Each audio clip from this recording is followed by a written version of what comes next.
everybody, what's going on? It's me, Shinigami X, aka the Dark X, and what I've got for you today is another Bleach Chapter review. Alright, so here's how this is going to work. Because this chapter was split into two parts, I'm going to do my review in two parts. So I'm going to tell you what the chapter is about in the first part, then I'm going to review that part. Then I'm going to describe to you the second part of the chapter, then I'm going to review that part, because we essentially got two chapters in one, well, two mini chapters in one this time. So alright, let's get into this bad boy, no hesitation. Alright, it starts off with a continuation of the last chapter, where Kenpachi Zaraki has stabbed Unohana through the throat, in the same place where you initially saw her first scar.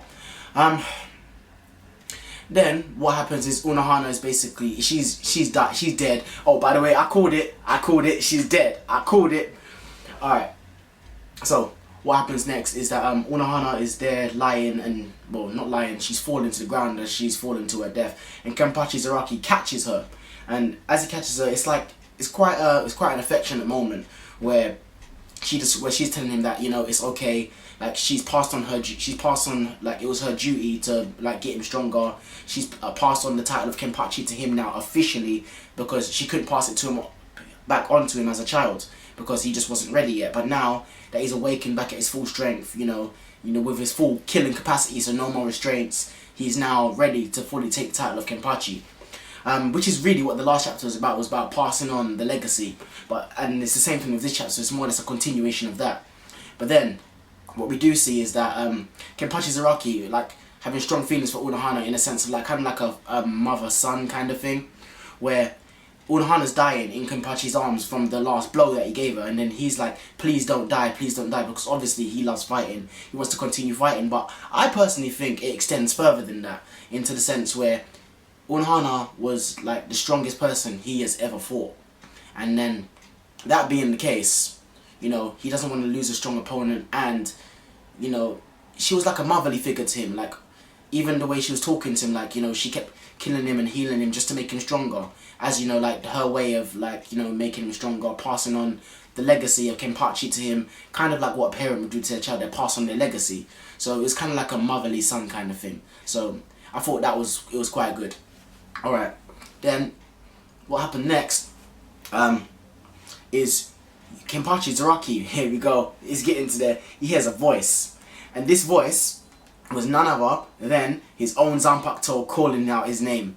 And then the panel changes, and then what we see is that Kenpachi Zaraki, with a shocked look on his face, with holding Unohana in his arms still, as he caught her from before she was falling. And you see different panels of like back in the past, and then the Zanpakuto spirit is calling out to Kenpachi, saying that I'm the person who's been with you the longest. Basically, the person who knows everything about him, because he always had his Zanpakuto at his side, just like how normal Shinigami do. So always had his Zanpakuto at his side. It's always been with him. It's been watching him for the longest time. And then he says, "My name is," and that's where the first part ends. All right.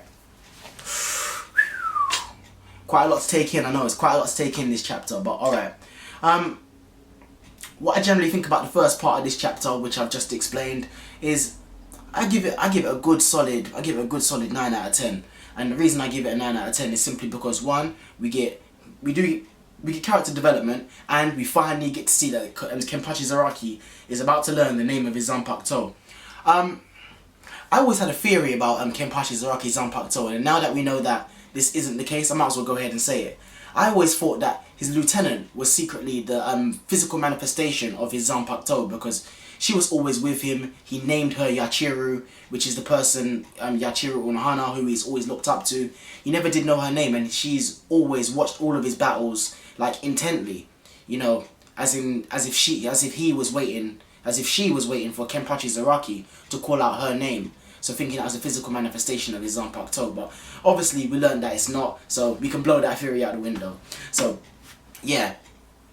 Whoo, Kenpachi Zanpakuto. I don't think we're going to see his Bankai just yet, because he's still yet to learn his Shikai abilities. For right now, he's just been battling, clashing it out with, you know, just sword steel, basically, just cold steel, killing, you know, countless enemies, the strongest of enemies, fighting the strongest opponents and winning, while restraining his own power. So we get to see how strong he is even further, get to see development in his strength. So I thought that was great. And what we also get to see is you get to see like the motherly son relationship between Kenpachi Zaraki and Yachiru Unohana before she passes away in her final moments. I called it. She dead. I called it. and I don't think she's going to be coming back. I don't see it being like a Byakuya moment where it's seemingly Kubo killed him off, where his Zanpakuto disintegrated and everything, and then Tutu's, he's back. You know, Byakuya Kuchiki, like, one of my favourite captains and all, but yeah, still a bit weird about that. But yeah, I don't see it being a situation like that. A lot of people would say that, you know, they didn't see the point of, you know, killing off her character, but then I do, because it's just like I was saying before in my last chapter review, that it's passing on the legacy. For example, Yamamoto Genryusai passing away, well, being killed by Juha Bark, and then the title being of head Captain Commander being passed down to Shunsui Kuraku, you know, and then now the title of Kenpachi being passed down from Yachiru to Kenpachi Zaraki, just shows the development in, you know, I mean, the changes in the generation, how Bleach is moving on now. You know, like, times move on, like, if a king dies, then the prince becomes the new king, etc, etc, along those lines. Yeah, and then I remember another part that really got to me that I thought was really touching was that Yonohana said to Kenpachi that, don't be sad, I know that fights will go back to being boring for you because you've awakened your full power, but you now have new enemies to face, and show the panel of Juha Bark. So that him being a special war potential and everything, named by Juha Bark, he will be, you know, a key element in this war, in this fight against the Quincy's and Star Knight Stern Ridders, you know. What I also think, oh yeah, and it also shows that, you know, he's got friends that he can have arguments with, so like, he has unsettled scores, like, you know, with like Ichigo.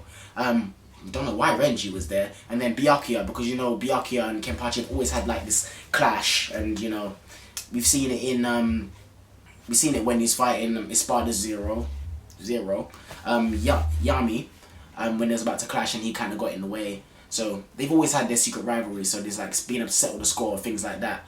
Alright, so that's really all I have for the first part of this chapter. So now let's move on to the second bit. Alright, in the second half of this chapter, what happens is we go back to Oetsu, Nimaya, back in the Soul Palace.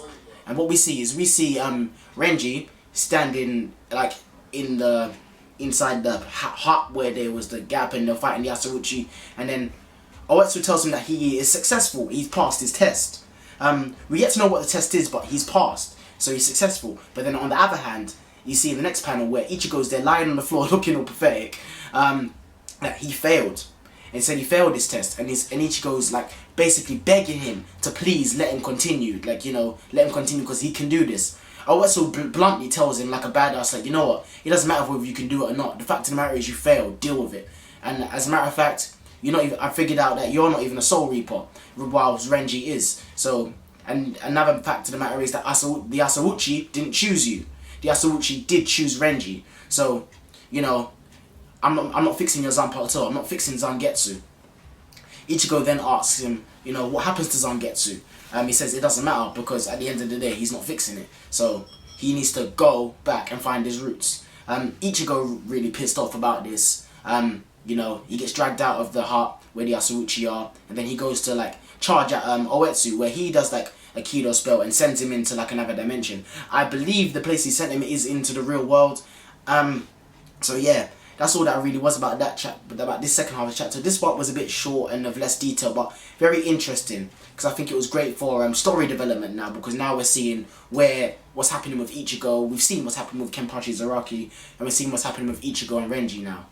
Alright, now to get into my thoughts about the second half of this chapter. I actually think it's actually quite interesting. And I say interesting about this way, I've got a couple theories, well, predictions about this. Where Oetsu said to him, you need to go back and find your roots. We all know that Ichigo's past is quite a mystery. You know, for example, his mother, we don't know much about his mother at all, except the fact that she may have Quincy powers for a start. That's a possibility. And even the discrepancy between his father, because when Juha Bark said that Ichigo was his son born in the dark, I don't think it meant literally, it might have been figuratively, but you never know, that's a possibility. So that's the third one. Another thing to factor in is that he originally got his Shinigami powers from Rukia, so that's a fourth thing to count in. Another thing is that his father, well, Ichigo's origins are a bit confusing, but his father is Shin Kurosaki, so that's 5. That's another thing to factor in. When he says go back to his roots, I believe Ichigo is now going to be on a separate quest to find out more about his mother, more about his latent Quincy powers that we've seen. He's used Blood Venet to defend against Yuabak's attack, more about his hollow powers, more about his Fullbring powers, which he saw in the Fullbring arc. So he's basically gaining more of his powers in general, and the fact that it's said that he's not Shinigami makes sense, because he never really did establish his own Shinigami powers. They were always given to him, if that makes sense. Like, for example, his initial Shinigami powers were given to him by Rukia, and then when they were restored, they were given to him by members of the Gotei 13. Such as Kenpachi Zaraki, Ikaku Madamaram, Renji Abarai, Byakuya Kuchiki, Head Captain Yamamoto Genryusai, well, ex-Head Captain, Urahara, Yoriichi. These are all people that and Rukia herself, and yeah, so these are all people that, gave their spiritual pressure to Ichigo to reawaken his powers. So it's questionable to ask whether when Ichigo does regain his powers, because I strongly believe he will regain his Shinigami powers, whether his Zanpakuto will still be Zangetsu or not, because he's never awakened his own Shinigami powers on his own. So I'm wondering, will his Shikai change? Will his Bankai change? So it'll be quite interesting to see that in terms of character development, and learning the roots of his Quincy powers with his mother and whatnot, and just origins of himself, in fact. I think that's something that would be quite interesting, because he could develop newer Quincy powers. Like, for example, Ichigo, who knows, he might even have a final holy form. So, hey, so I think overall now, both parts of the chapter, like part 1, part 2, I think it was a great chapter, and I'll give it a good solid 10 out of 10. Because in the first half, we have character development with, Kenpachi Zaraki finally about to learn the name of his Zanpakuto, and the passing of the title of Kenpachi from Unohana to Zaraki Kenpachi. And then in the second half, story development with Renji passing his test, about to have his Zanpakuto rebuilt. So we might even see a new Shikai and Bankai from Renji, because I know that I'm sure Kubo said in an interview that Renji's Bankai is actually meant to be very different than it is at the moment. So probably see some Renji with some new powers. So that'd be actually really interesting. Like, thumbs up to that.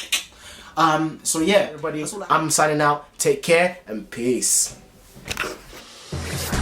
What's going on? Let me tell you what's going on, actually. Right now, I'm having a difficult time controlling my hands. So, please pop a keto barrier or something to protect yourselves. Because I can't breathe, so I can't keep you by yourself.